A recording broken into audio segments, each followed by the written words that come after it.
Bonjour tout le monde et bienvenue à Joujou bien vite. Voici un speedrun de devenir un artiste souhaité, la revanche, par Jordan Grenier-Courtier. George, take it away! Bonjour à tous, je vais baser sur mon parcours personnel. On va créer notre personnage et démarrer en force avec un glitch qui nous permet de commencer immédiatement au niveau 7.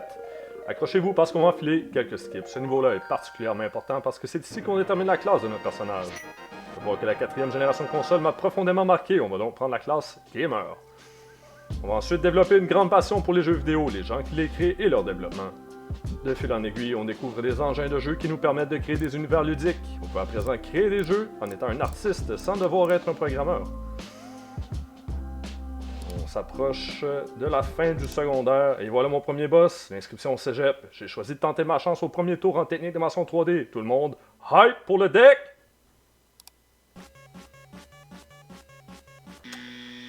Ok, ça va nous faire perdre un peu de temps, mais on va essayer un plan B. J'ai vu sur Wiki qu'il y a une nouvelle formation qui touche un petit peu à de la 3D. Il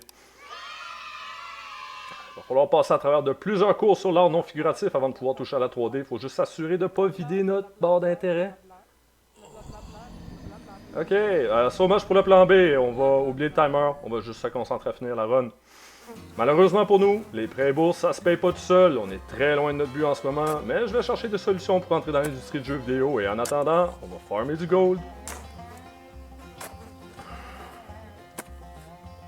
Avec la vague indie, on voit de plus en plus de gens créer des jeux dans leur temps libre et finir par avoir beaucoup de succès. Malheureusement, avec le travail, il ne reste pas beaucoup de temps pour suivre des tutoriels et faire des projets. Si seulement j'avais plus de connaissances, je pourrais suivre mes passions et travailler sur ce qui m'intéresse vraiment. L'important, c'est de s'accrocher, d'être patient et de ne pas perdre de vue ses objectifs. Avec la persévérance, on arrive à tout. Ah, je pense que j'ai trouvé un moyen. Il y aurait une nouvelle formation qui est beaucoup moins contingentée que le deck. C'est l'attestation d'études collégiales en artiste 3D du cégep de Limoilou. Let's go all in. Hey!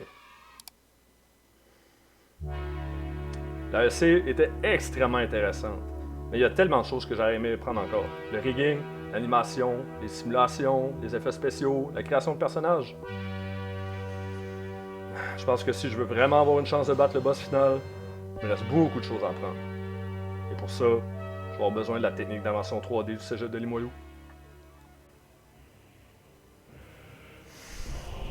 Merci tout le monde d'avoir été là, c'est tout pour aujourd'hui, en espérant vous revoir au cégep. Ciao!